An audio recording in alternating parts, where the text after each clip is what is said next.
Stephanie and Daniel are young and in love. He wasn't shy about his attraction to her, his love for her, and I don't think that she was shy about her feelings about him. They long to create a perfect life together. They immediately clicked. It seemed natural. But fate has other plans in mind. I can't support us forever on a teacher's salary. I know. She had kind of put their lives on hold for him, and he wasn't delivering. Hey, I'm sorry. Congratulations. You seem like an excellent father. When hopes and dreams go unfulfilled, anything can happen. The bed, the floor, areas of the wall had blood spatter on it. Love may be blind and marriage bliss, but divorce is murder.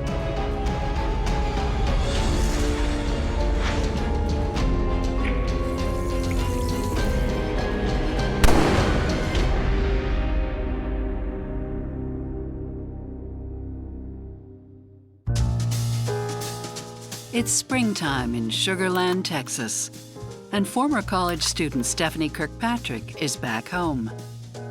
Stephanie had just recently graduated, and she had been back in the Houston area for about 10 months or so.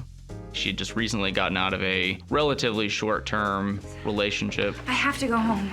You don't understand, I have to go home, please. I thought Sugarland was home. We're okay. She was gorgeous. Oh, she was beautiful. I mean, there wasn't a guy around who didn't have a crush on her at some point in their lives. How are you? I need a man is how I am. I wish I could tap these 3 times and let the man of my dreams appear. She was lamenting the state of her love life. You know what? What? I was like, all right, fine. I'll just go and call somebody. No, shh. No. Hey, shh. On the other end of the line is David's friend, 24-year-old Daniel Polite.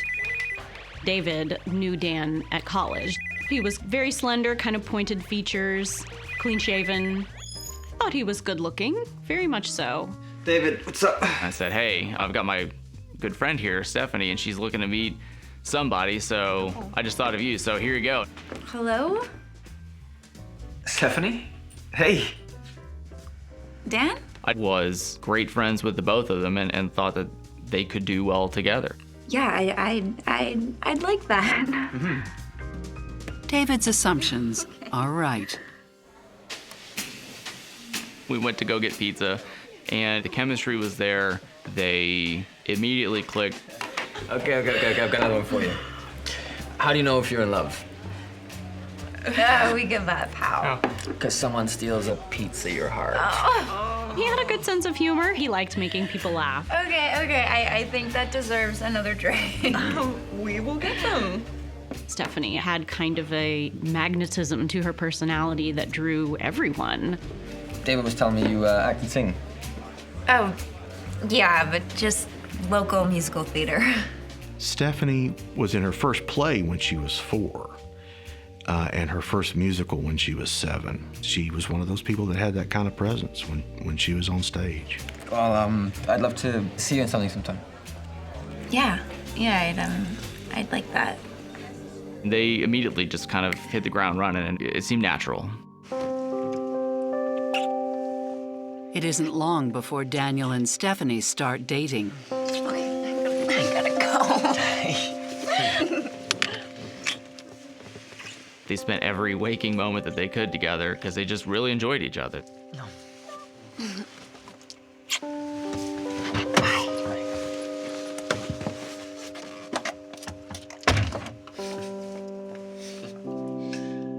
And spending more time together means sharing their pastimes. Dan was a big gamer, and when Stephanie and Dan started dating, she got into it as well. Dan would occasionally assist with running the concession booth or the ticket booth for the theater where Stephanie was performing. He wanted to spend a lot of time with her. If it was important to her, then it was important to him. Welcome home, Alpha 29. You are cleared to dock Mobile, Alabama. Unfortunately, time together can be a hard thing to come by. Daniel was an air traffic controller for boats. They tell the ships where to go, when to go. He would work day shift for a week, and then he would rotate to night shift.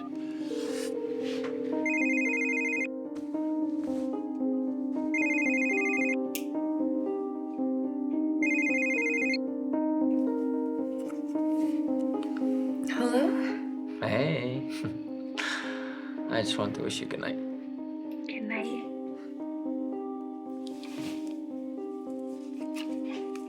That was very difficult for them. It was difficult for Stephanie because she'd be by herself at night. The job is also difficult for Daniel, sometimes painfully so. He had digestive issues, and when he was very, very stressed, he would become very ill, and he had flare-ups.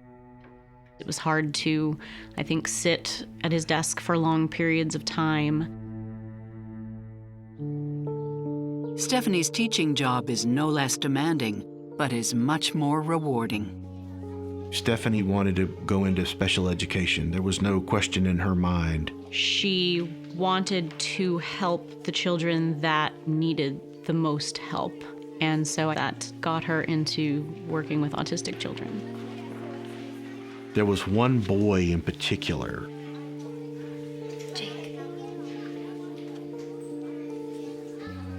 Jake. Jake. Within a couple of years, he made huge improvements. Good. Good job, Jake. That's really good. I know that Stephanie was very proud of the progress he had made. Good job. It's a perfect job for Stephanie. She loves teaching, and she loves children. Stephanie wanted kids so badly. She was obsessed about it. She really, really wanted that. You've got me all to yourself. But having children isn't all Stephanie wants. Stephanie always wanted to get married, and that was kind of the next natural step. How long have you been there? Not long enough. What do you think? Honestly, just tell me the truth. I think I'm the luckiest man alive. He wasn't shy about his attraction to her, his love for her, and I don't think that she was shy about her feelings about him. And so they marry on December 11th, 2011. She was thrilled. She was so happy. It was everything she wanted. Their wedding, it was like a fairy tale, honestly. Perfect dress, perfect venue, perfect food, perfect DJ, perfect cake, perfect everything. 3 months after they exchange I-do's, the couple buys a house. Dan and Stephanie had been living in an apartment. They found a place that they really liked that fit their budget that was in Missouri City, Texas. And Dan's parents did offer to make some of the mortgage payments over the first few years while they were still getting set up financially. Dan and Stephanie loved their house. It was the first thing they'd ever really owned together. But Missouri City's newest, happiest homeowners are about to encounter their first bump in the road. Dan was not happy with his job. I think that he felt there wasn't enough money, and he was very, very worried about having kids. I don't think he thought that they were financially prepared.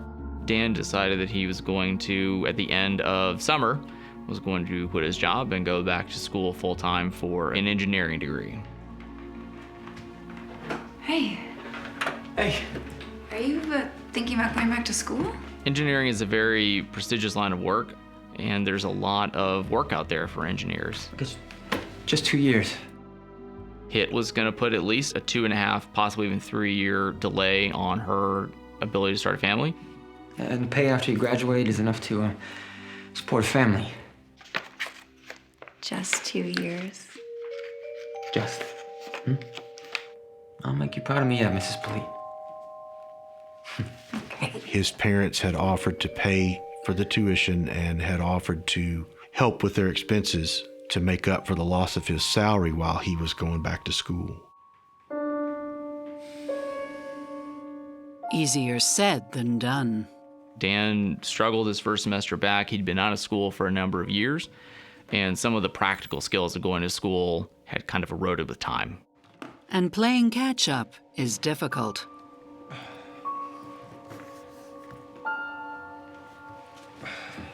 Some of his professors were apparently not accommodating to the fact that he couldn't sit for long lengths of time, or that he would need extra time on certain assignments because of this condition that he has. Psychotherapist Stacy Kaiser and forensic psychologist Brian Russell are concerned about the young couple. One of the most important things in a relationship is to have shared values and goals. And when I look at the situation between Stephanie and Daniel and their careers, they seem to be very far apart. Stephanie is settled, she knows what she wants to do, she's doing it. Daniel's still trying to figure this out. That inability to have shared values can cause arguments, it can create distance between them, it can make them become a couple who doesn't even want to spend time together. Sometimes people find another reason to go back to school and stay in school as a means of sort of putting off having to grow up and be a working man, working husband, support a family. Maybe this new career in engineering is going to be the thing, but it suggests to me, at least potentially, that he may just not be ready for that. So this is a really critical time for Stephanie and Daniel. By the end of 2013, Daniel's grades are in, and it's not good. Dan thought that he could swim and jumped into the deep end and then realized that he couldn't. What's going on, Dan? Look, it's gonna be fine. Still a little rusty. I'll do better, I promise. We've given up so much for this. Yeah, I know. She felt that she had kind of put their lives on hold for him and for his career, and he wasn't delivering. Look, I'll do better. Cross my heart. She felt a betrayal. So do Daniel's parents, who were picking up the tab. Dan's family is very successful, and Dan felt a lot of pressure from the success that he saw his family achieve. Hey, Dad. Yeah. What? No, Dad. No, just give me another semester and I'll show you. Dad, you can't do that, please. They weren't happy with the way that he was doing in school. You know, fine.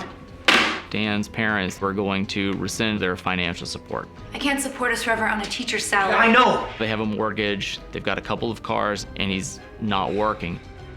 Money is a source of stress in a lot of marriages, and it certainly was a stress in this one as well. It made things very tense between them. It's the first marital challenge for the Polites, with more to come. It was time for him to make sacrifices for her. That speaks to the kind of mental state that he must have been in.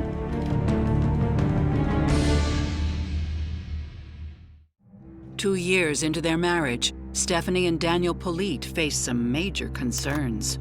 While Stephanie thrives as a teacher for special needs kids, Daniel struggles through his engineering degree. And when his parents stop helping out, this young couple's financial future becomes a lot less certain. With house payments and Daniel's tuition to cover, they've got their work cut out for them. They got into some financial trouble. Money was always very tight for them, and it was difficult. Dan and Stephanie's relationship was fraying. Well, my hair will just have to wait, just like everything else these days. There were points where Stephanie told us she couldn't afford a haircut because money was so tight. Hey, why don't we go get some pizza? Cheer ourselves up. With what money? Their ability to do much of anything was greatly impacted by their newfound financial hardship. Dan felt that he wasn't doing his part and that he was disappointing her. But there is a small light at the end of the tunnel, at least for Stephanie. One of the things that Stephanie did for school was to manage a program that is intended to teach children tolerance and acceptance for others. Stephanie was nominated for an award for that. She was so excited, but I think she was even more excited that the program that she implemented was working and her children were so happy and thriving. It was wonderful.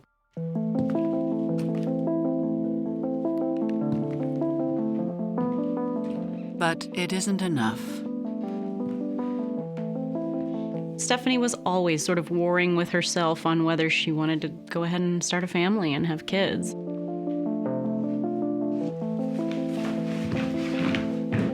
Dan was struggling with being successful and having a career and having a family.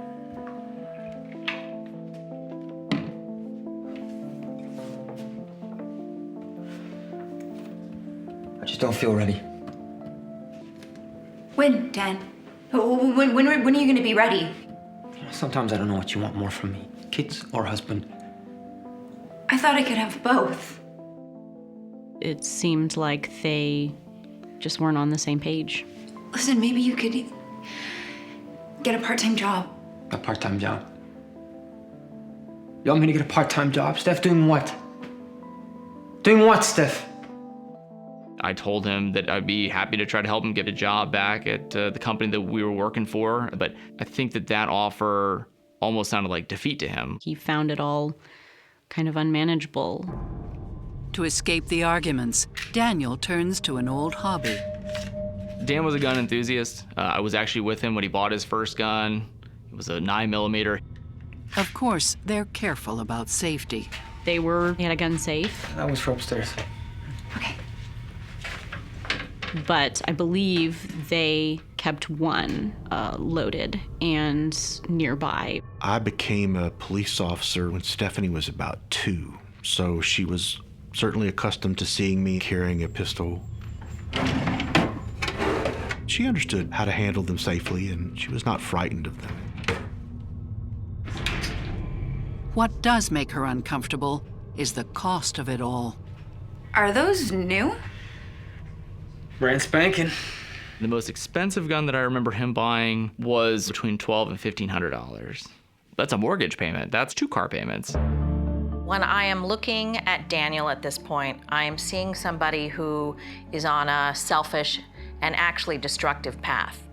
They've reached the point now where the money is tight, he isn't bringing any in, and rather than do the responsible thing, he's rebelling. He really seems to be behaving like an overindulged child. He seems to be acting very immature, very impulsively, not respecting the fact that Stephanie is really strained to support the couple financially by herself. He doesn't seem to be distinguishing between needs and wants. He seems to be taking advantage of her, and I don't think a lot of wives like the idea of a husband who takes advantage of them. It looks to me like a component of Daniel's personality is a defensive strategy where he is running away from this. And not only is he cutting back on expenses and contributing financially to the family, he's putting the family further into debt. He's making more unnecessary purchases. He is in denial, apparently, about the fact that they've got a financial crisis. If not denial, then he just doesn't care.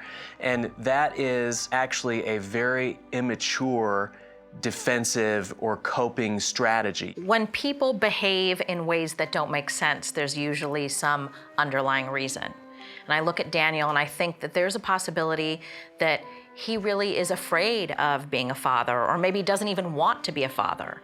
And so part of what he's doing is, instead of facing those feelings and dealing with them, he is behaving in a way that's going to keep him from having kids and possibly even a wife. As time goes on, Daniel's indulgences seem to never end.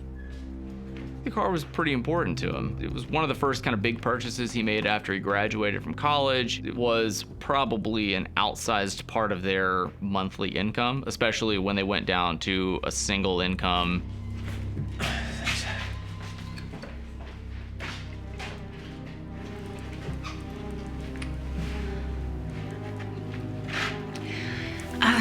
You know, I was thinking, do we really need this car? Come on, it's my baby.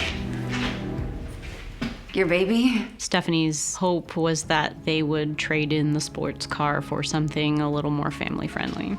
Oh, I'm sorry. Look, it's not what I meant, okay? Hey, I'm sorry. Congratulations. You make an excellent father.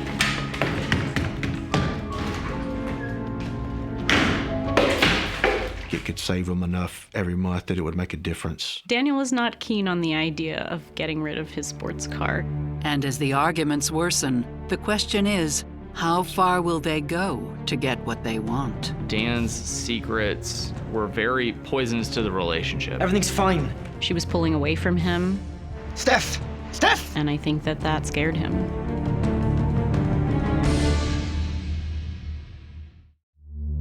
Stephanie and Daniel Polite's marriage is on the rocks. As the single breadwinner for the household, Stephanie pays the bills, while Daniel focuses on his expensive hobbies. The atmosphere between them at this point was very, very different. Aren't you drinking a little too much? I could ask you the same thing.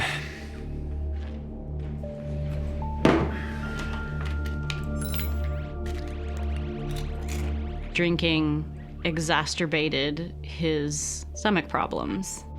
And I think that that speaks to the kind of mental and emotional state that he must have been in. I was worried about Stephanie's mental state as a direct response to Dan's behavior. And I think that that was a huge source of stress on her. She would binge drink a little bit. And the people who were friends with her knew that that was kind of strange. Stephanie had been dealing with depression from at least the age of 16.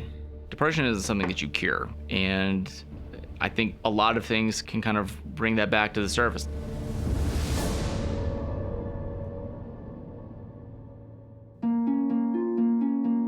This isn't how they imagined living happily ever after. Dan spent a lot of time playing video games, and I don't know how much time they spent together as a couple. Stephanie was, in many ways, herself. She did the same things that she enjoyed doing. She continued to perform in shows. But the rest of the time, she's stuck at home. She wasn't allowed to go socialize with her cast, go out to late dinner after rehearsal or anything like that. I found that very disturbing. We were used to her being very bubbly, very social, and for her to kind of pull a 180 was very strange, very strange. They would drink very hard and avoid each other and avoid any kind of serious conversation, and they just were unusual. Leading Stephanie to make a heartbreaking realization. She's not sure she even wants to have kids with Daniel anymore. It was very hard for her, very hard. That was one of the things she wanted more than anything in the world. Some believe Stephanie is going through more than she'd like to admit. Her coworkers would occasionally see bruises on her that would raise questions, and Stephanie would make excuses. Walked into a door. I'm such a klutz. I'll see you at lunch. And she's not the only one making excuses. Stephanie came home one afternoon and found Dan passed out on the couch. Dan, wake up! How much school have you missed? 2 weeks. Dan. He's very actively and deliberately not going to class because he doesn't want to. Look, it's hard, okay? You have no idea the amount of pressure that I'm under. Pressure that you're under? We had a deal. Dan's secrets were very poisonous to the relationship. I think he felt extraordinarily guilty and ashamed. What's going on? Are you depressed? Look, I'm not depressed, okay?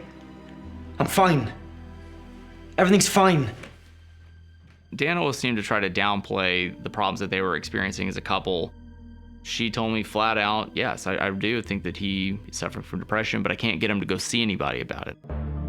From anyone's point of view, this is not a quality relationship. We're looking at a guy who is controlling, who has abusive tendencies, who's drinking large quantities of alcohol, and who is lying. And so it does make sense that Stephanie would be at a point in her life where she would say, do I really want to be with this guy?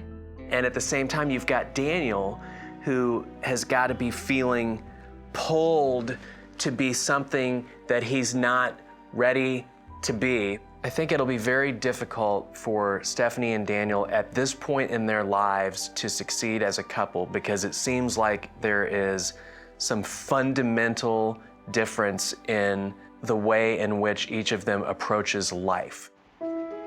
Then, Dan finally makes his own heartbreaking decision. Dan had finally decided that he would give up his car. It's the transition from young 20-something with disposable income to responsible provider husband. But Dan's efforts might be too little, too late. Hey, look at me. She wasn't sure if they were going to stay together.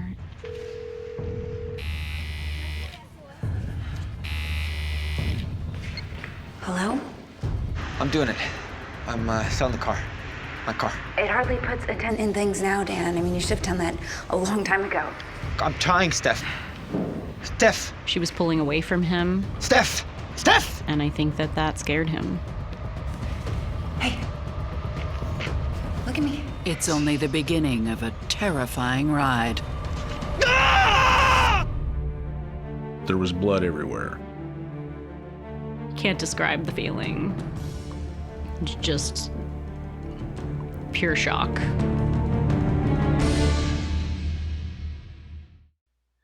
After just over 2 years of marriage, Stephanie and Daniel Polite are on the verge of breaking up, caused by money tensions and disagreements over starting a family. And Stephanie's disappointments don't end there. She found out that she was the runner-up for the award that she had been nominated for. And she was disappointed that she didn't win. She takes the news hard. Thought we had an arrangement. Well, I made an amendment. That night, when Dan got home, she had already begun drinking, and they both agreed that they would cut back on their drinking and only drink on weekends. I'm sorry I didn't win that award. Just another missed opportunity for Miss Stephanie Polite. It's all right. I'll try again next year. Dan, all we do is try. I mean, how long are we gonna try for? We're trying for an award, trying for family, trying for a marriage. Just... I think you had too much to drink. You wanna know what I think? I think I've made a lot of big mistakes. You're drunk, Steph. Yeah. Yeah, I am. And I could really use some nachos. All right, babe. I'll make some nachos.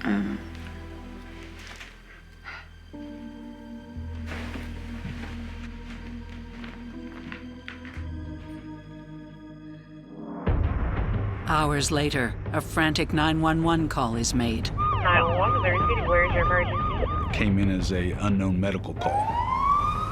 When I received the phone call, I was at my residence, asleep in bed, and I was informed by our dispatch center that we had had a report of a victim throwing up blood there in Missouri City.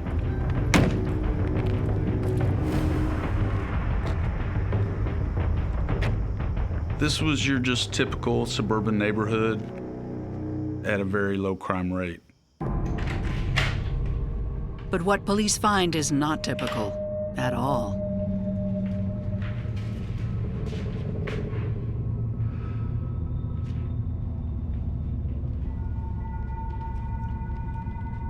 There was blood everywhere.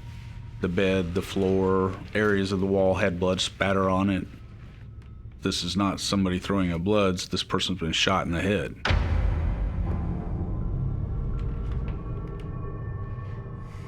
It was a pretty gruesome scene. And there's only one person left to tell the tale. I went to talk to the person that was secured in the back of the patrol car. I'd learned his name was Daniel Polite and that he was the husband of the victim. Can you tell me anything about tonight? Anything at all? Dan didn't really understand exactly what had happened. Now I want to actually ask Daniel Polite, where is she bleeding from? And he says she's just throwing it up. She's throwing up blood, she's sick. but there was never any mention that she had been shot. You don't remember? No, sir. He basically didn't tell me anything that happened. Am I being charged with anything? I'd recommend you get a lawyer. Yes. Daniel was eventually transported from the scene to the Fort Bend County Jail. He was charged with the homicide. Stephanie's friends and family are given the terrible news. 2 officers came to my house about 4:30 in the morning on March the 12th to notify me of Stephanie's death. Hearing something like that your child is dead, I can tell you that the first thing I felt was that I couldn't breathe. Honestly, my first reaction was, this must be some sort of joke. Can't describe the feeling. Just pure shock, pure just disbelief. I got a phone call from the detective, and he told me, he was like, I just want to let you know, Dan's in custody, and he's gonna be charged. To find out that he is suspected in being responsible for her death is a whole other loss. It was undoubtedly the worst day of my life.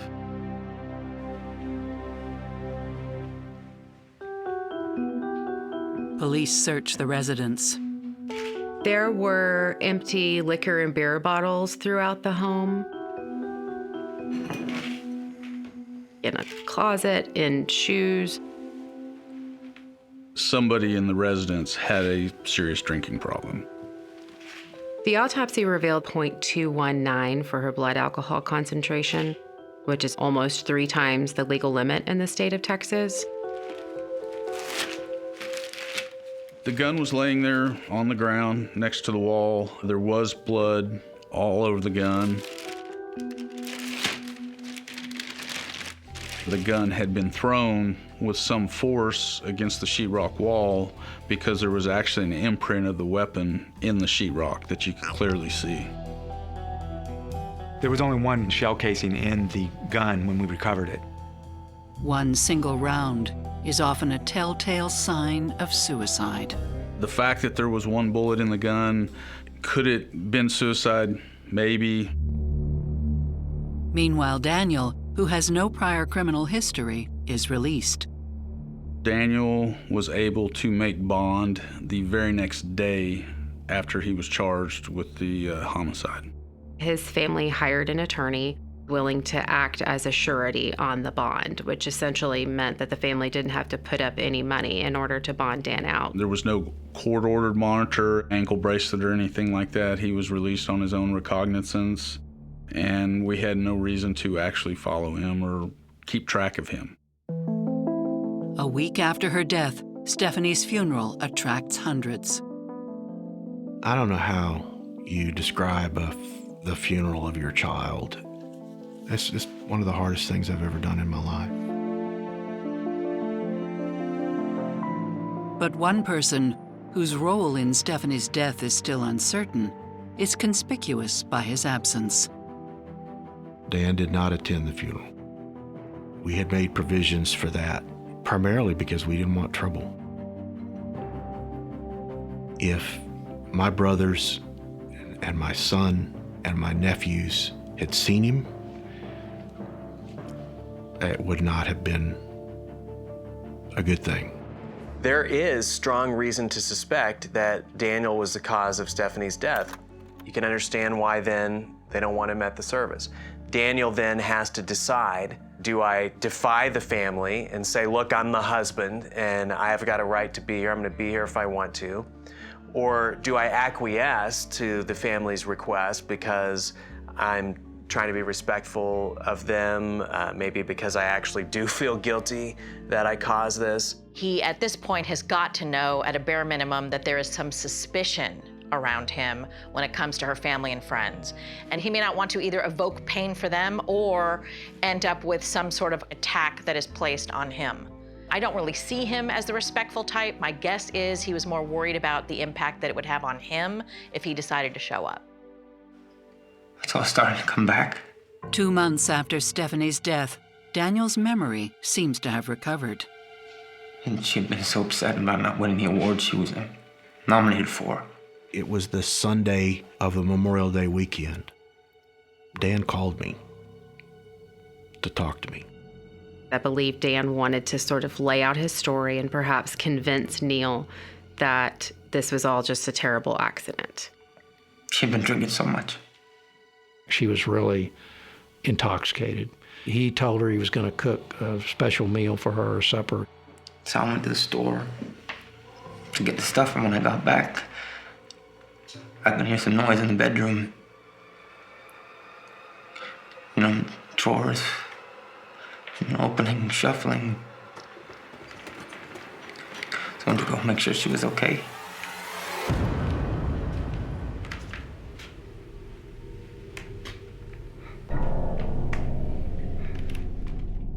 Stephanie had suffered quite a bit with self-image issues and with depression.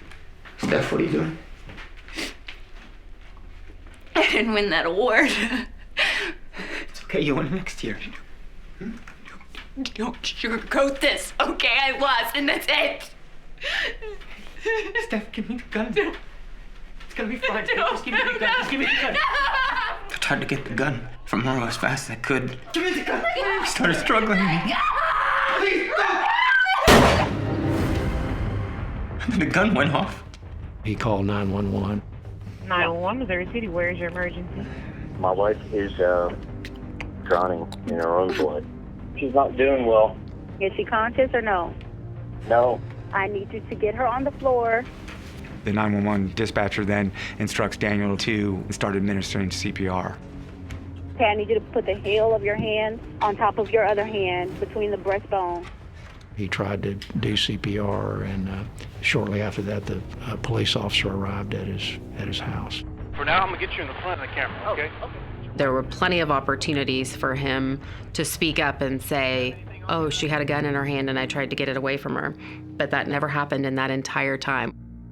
That is not all that unbelievable that somebody in a state of shock may not realize exactly what had happened. Some people interpreted that as him being evasive or lying, but Dan had what's called dissociative amnesia. That's why he couldn't remember.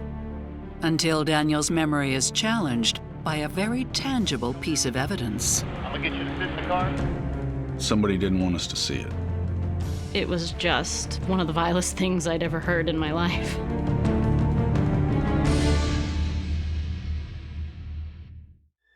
"28 months into their rocky marriage, Stephanie Polite is dead from a bullet her husband Daniel insists was accidentally discharged in an attempted suicide. But those closest to Stephanie don't buy the suicide angle. I tried to think about it that way, that might have been the case, and it didn't seem right. It wasn't her. Nor does the evidence back it up. The bullet, according to the autopsy, entered the right back portion of her head, and being able to reach behind you at a distance that the autopsy showed is almost physically impossible. Even so, lacking any real hard evidence, the case inches forward. It takes a number of weeks, if not months, for us to be able to conclude what we believe happened in the room. We took Stephanie's phone to the forensic lab and looked through, seemed like thousands of data entries. This one photo had been deleted from the phone, but it had uploaded to the cloud, and unbeknownst to the person that took it, it was still out there for us to get. The photo is simply Stephanie lying in the bed, peacefully sleeping. Which was consistent with what her friends said would happen when she would drink. The picture allows police to form a timeline leading to Stephanie's death. Once we opened up this one photo, we noted that the date and timestamp was actually just minutes before the 911 call. The photo does not go well with his story that he tried to tell.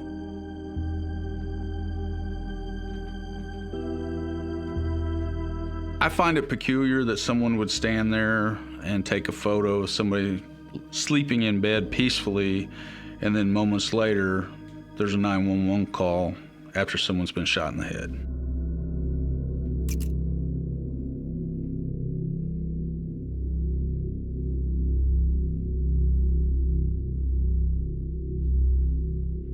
The fact that the photo was deleted indicated to us that somebody didn't want us to see it.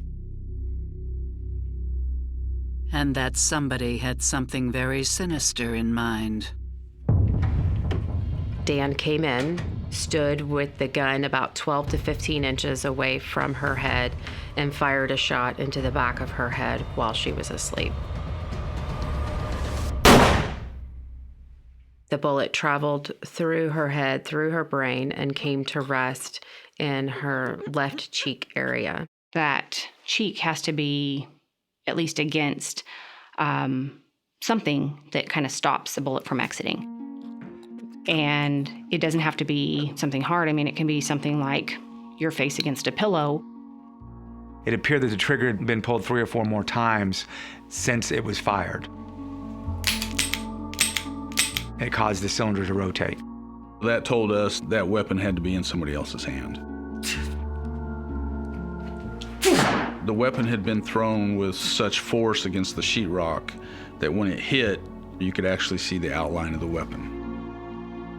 Stephanie was not in a condition that she could have picked that revolver up and thrown it, and there was only one other person in the house. This was no suicide attempt or accident. There was blood in a bathroom, there was blood in the kitchen sink, and that was just from him walking throughout the house. There's so much that occurs before he even calls 911. Very bizarre behavior in a situation where you believe your wife is in medical distress. Now that they know this information, police revisit their interactions with Dan from the night in question. His behavior would range between sobbing to screaming to laughing. At one point, he screamed out, and some people would want to suggest he was talking about his wife.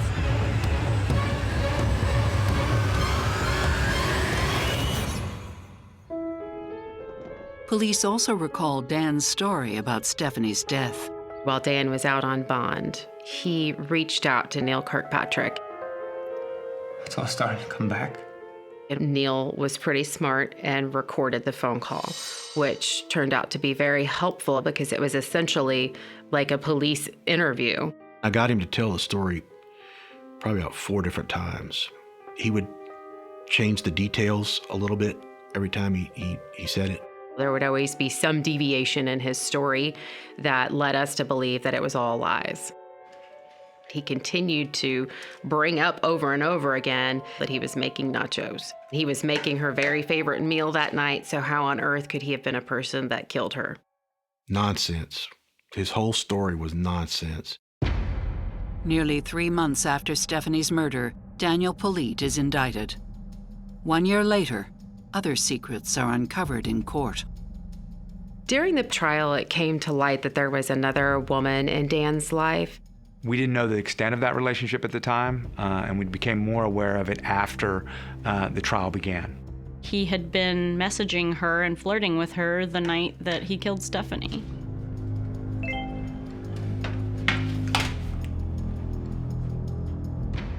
I couldn't believe it. It was just one of the vilest things I'd ever heard in my life. 2.5 years after her death, and after only 90 minutes of jury deliberation, Daniel Polite is found guilty of Stephanie's murder and sentenced to 85 years in jail. A number like 85 is essentially a life sentence. It was just such a huge sigh of relief from so many people that had waited for so long to see justice done, to see it carried out. Oh yeah, there's no question that I was satisfied with the verdict. Still, many are left with only the vaguest idea as to why Daniel did it. To get inside the mind of Daniel Polite is a difficult thing. I think he did it because she was going to leave him. And he was not able to deal with that. You know, if I can't have you, nobody's going to have you. Perhaps he had another love interest, and this was his way of being able to pursue that. I do believe that Stephanie insisting that he sell his car had something to do with it. Congratulations. You make an excellent father. Knowing how he felt about that car, I think he was furious. We'll probably never know exactly what was going on with Dan that night. This almost has to look like adult, murderous, violent temper tantrum, where he saw the gravy train ending, that she's not going to support him anymore. He's not going to be able to just play video games and drink. He's going to have to actually get a job because she won't support him, his parents won't support him. I think he realized that if he didn't get rid of her, his life was about to come to tremendous change. And so the answer was to kill her. Daniel told a lot of lies about Stephanie, making her look like she was a drunk, she may have been depressed. I hate it that Stephanie gets victimized once by being murdered, and then she gets victimized again by being impugned in these ways throughout the defense. Regardless of motive, Stephanie's memory will carry on. Part of me died the day that she died. That's the plain and simple truth. There's never going to be a day or a moment that I don't want her here. The loss of a child is a loss that you never get over. This will be with me for the rest of my life. It will be with her mother and her brothers and her sister and her stepmother. I mean, all of her friends. Nothing in our lives will ever be the same.